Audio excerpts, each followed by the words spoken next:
इसको कंटिन्यू करते हैं। तो देखो हमारे ना बहुत सारे यूरिन की स्मेल होती है जिससे हमें पता चलता है कि क्या डिसऑर्डर है। ठीक है, जैसे मैपल अगर हुआ तो फिर मैपल सिरप वाला यूरिन डिसीज हो जाएगा, तो वो तो मेक सेंस होता है ना। बट मैपल सिरप होता कहाँ है, मतलब कौन से में डिफेक्ट होता है? ब्रांच्ड चेन के अंदर। ठीक है, तो हमें क्या करना है ट्रीटमेंट में? अब ब्रांच चेन हमारी प्रोसेस नहीं हो पा रही है, तो पहली बात तो हमें एक ट्रिक नहीं पता है कि हमारा बी एप्ट करके होता है, ट्रांसकीटोलेस, ब्रांचिंग चेन, अल्फा कीटोग्लूटारिक, ये सब एंड पीडीएच, इन सब में हमारा थायमीन का काम होता है। ठीक है, ये हमें पता है इतना।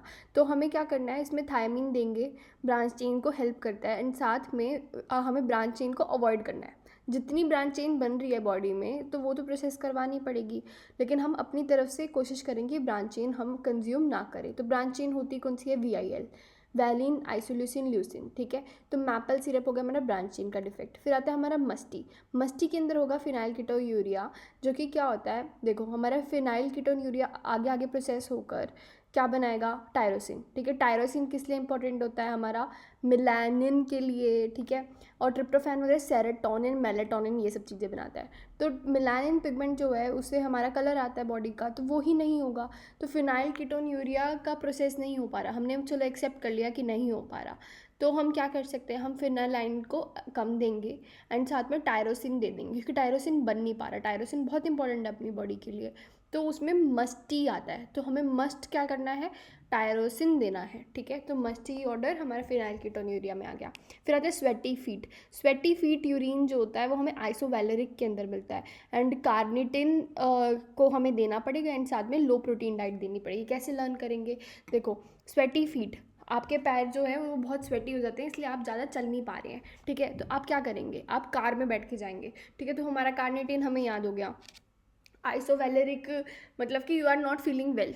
ठीक है, वैलेरिक, क्योंकि अब खुद सोचो ना, आप पैदल चल ही नहीं पाएंगे, आपके पैरों में बार बार पसीना आ रहा है। ठीक है, तो अब लो प्रोटीन कैसे लर्न करेंगे? तो हम अगर गाड़ी में बैठ के कहीं जा रहे हैं तो हमें अपनी मस्कुलर बॉडी चाहिए क्या? नहीं चाहिए, तो हमें लो प्रोटीन देना है। ठीक है, एक तो ये तरीका है। अदरवाइज ये स्टेटमेंट याद रखो कि स्वेटी जो हमारे फीट है वो आइसोवैलेरिक के कारण होता है, एसिडीमिया हो जाता है। कार्निटिन उसके ट्रीटमेंट में देंगे, साथ में लो प्रोटीन डाइट। ठीक है, अब ऐसे ही एक और लो प्रोटीन का पढ़ लेते हैं, tom cat urine. Tom cat urine जो है वो हमारा यूरिया साइकिल में डिफेक्ट होता है ना, उसके कारण होता है। तो हमारा यूरिया साइकिल खराब होने पे क्या होगा? अमोनिया का एक्यूमुलेशन। ठीक है, अमोनिया का एक्यूमुलेशन होगा तो हमें क्या देना है? बायोटीन दे सकते हो आप। ठीक है, साथ में क्या करो? अमोनिया के स्क्वेवेंजर्स दे दो, जैसे बेंजोएट हो गया, फिनाइल ब्यूटाइरेट हो गया, ये सब चीज़ें, एंड लेस प्रोटीन दे दो। ठीक है, लेस प्रोटीन करना है हमें दो में, एक तो sweaty feet, tom cat urine, ये हमारा रिवाइज हो गया। नेक्स्ट चलते हैं, फिशी ऑर्डर हमें कहाँ मिलता है? Tri methyl amine urea. ये क्वेश्चन आ भी चुका है। ट्राई मिथाइल अमाइन यूरिया के अंदर तो हमें क्या करना है? कोलिन को कम देना है। ठीक है, तो हम कैसे याद रखेंगे? जो हमारा विराट कोहली है, कोलिन से हमें कोहली याद रखना है। वो कोहली क्या कर रहा है? अब वो फिश छोड़ रहा है खाने के लिए। ठीक है, वो ट्राई कर रहा है, वो पहले खाता था लेकिन अब वो ट्राई कर रहा है कि वो फिश ना खाए। एंड कौन ट्राई कर रहा है? कोहली। तो ऐसे याद रहेगा कि लो कोलिन डाइट देनी है, एंड ट्राईमिथाइलमेन यूरिया है, एंड फिशी ऑर्डर। फिर आता है हमारा फॉल स्मेल या फिर रैंसिड, तो टायरोसिनेमिया में मिलता है। अब क्या हुआ? हमारा PQ के बाद टायरोसिन जो बन रहा था वो टायरोसिन ही प्रोसेस नहीं हो रहा। ठीक है, उसमें डिफेक्ट आ रहा है। तो इसमें ना 3 टाइप के होते हैं। पहला F से शुरू होएगा एंजाइम का नाम, सेकेंड वाला ट मैमनी ट्रिक बताई थी ना, तो ट वाले बस आपको ट याद रखना और कुछ नहीं याद रखना कि ट से जो मैच हो गया वो वाली डेफिशिएंसी है। ठीक है, तो अब इसमें हमें ट्रीटमेंट क्या देनी? ऑब्वियसली लो टायरोसिन देंगे, जैसे हमने PQ के अंदर किया था, एंड हमें फेनाइलएलानाइन देना पड़ेगा। ठीक है, अब सॉरी कम देना पड़ेगा, क्योंकि अब पूरा उसका प्रोसेस देखो, फेनाइलएलानाइन जो है वो कन्वर्ट हुआ इनटू टायरोसिन। अब वो टायरोसिन को प्रोसेस में ही डिफेक्ट आ गया, तो दोनों की दोनों चीज़ें एक्यूमुलेट ही होंगी। अगर तुम दोगे आगे प्रोसेस नहीं हो पाएंगे, इसलिए उनको कम दो।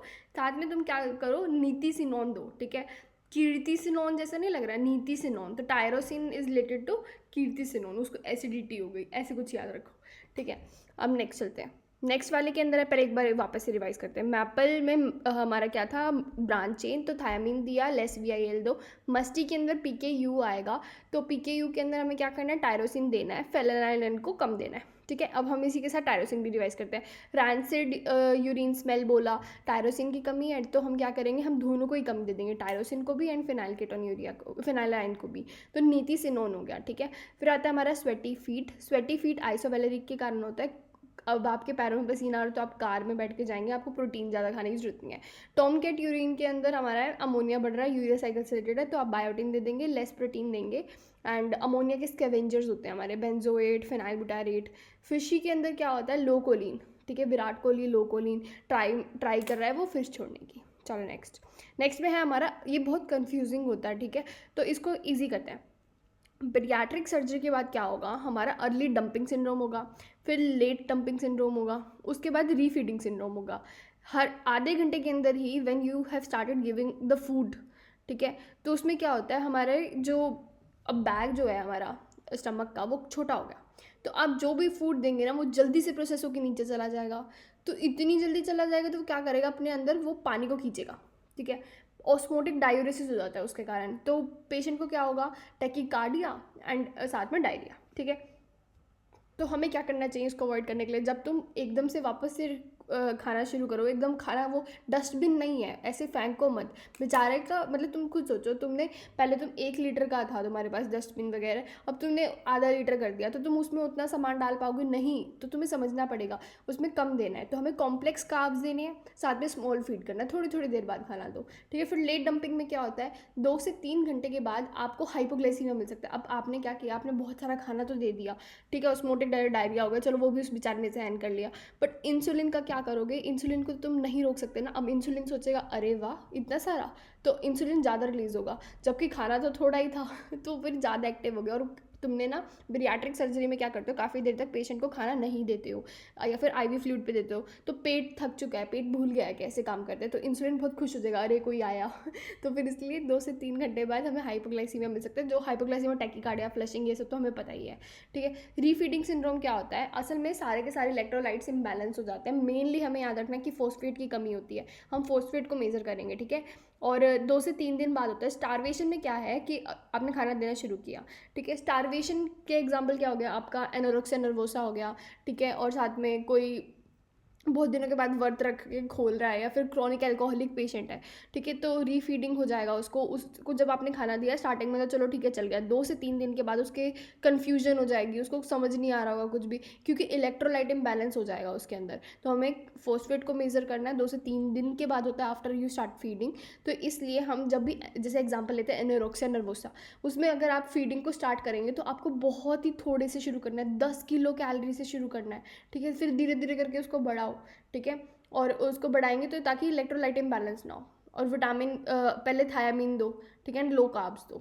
एकदम से उसको ऐसा नहीं है कि तुमने कोई पंच भोग पूरा सारा का सारा खिला दिया, नहीं, वो ख़राब हो जाएगी उसकी उल्टा तबीयत, ठीक है। ऐसे ही सेम हमारा सैम के अंदर भी हम करते हैं, हमारा टारगेट होता है, देखो आयरन को हम हमेशा 6 दिन के बाद लेकर आते हैं, विटामिन वगैरह रिप्लेस करना है वो सब बाद की बात होती है। तो स्टार्टिंग में हम थोड़ा थोड़ा करके कार्ब्स बढ़ाते हैं उसके, ठीक है, F75 याद हो तो फिर बाद में हम उसको F100 करते हैं। तो यही लॉजिक है सब जगह पे, रीफीडिंग हो जाएगा वरना, ठीक है। नेक्स्ट चलते हैं, नेक्स्ट वाले में है हमारा ओके हाँ, ये भी इंपॉर्टेंट है। देखो ओबीजी के अंदर क्या है, हमारी ग्रिप्स होती है, और वो ग्रिप्स ना एक तो 1 2 3 4 हमें लगातार पता होनी चाहिए कैसे होती है एंड कहाँ कैसे करते हैं, क्या उसका सिग्निफिकेंस है, सब पढ़ते हैं। फंडल ग्रिप 1 जो होगी, आप ना क्या है सारी की सारी में आप मदर की तरफ, मदर को लेटा रखा है, मदर की राइट साइड पे आप मदर को देख रहे हैं एंड मदर की तरफ फेस करके आप क्या करते हो, सबसे पहले फंडस पे देखोगे कि उसकी लाई कौन सी है, ठीक है।